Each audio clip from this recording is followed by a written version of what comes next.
দেখে যাবেন। বউ, এই যে বেতন পাইছি, ঠিক আছে, খুব খিদা লাগছে, তুমি রেডি করো, আমি ফ্রেশ হয়ে আসি। হ্যাঁ, আরে তুই? হ্যাঁ আমি। আয় ঘরে আয় বউ। না গড়াইতাম না। জামাইতে 5,000 টাকা নিছে, এই টাকাটা দে।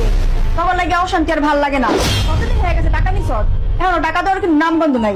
আজকের কালকের ভিতর যদি টাকা না দেস, তুই যে আমার বোন এটা আমি ভুলে যাবো। তোর টাকা দিয়েই তো লইছিলাম আমি তোর।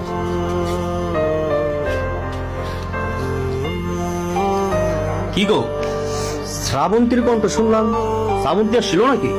আর কান্না করতেছো কে? হ্যাঁ আইছিল, আর ওর কাছ থেকে যে আপনার জন্য টাকা আনছিলাম, ওই টাকার লেগে অনেক কথা শোনাইল।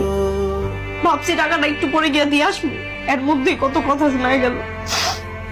আসলে কি জানো, দুনিয়ার মধ্যে কেউ আপন নাই, ভাই বোন সবাই হলো স্বার্থ, যতক্ষণ স্বার্থ ততক্ষণই পাশে থাকে।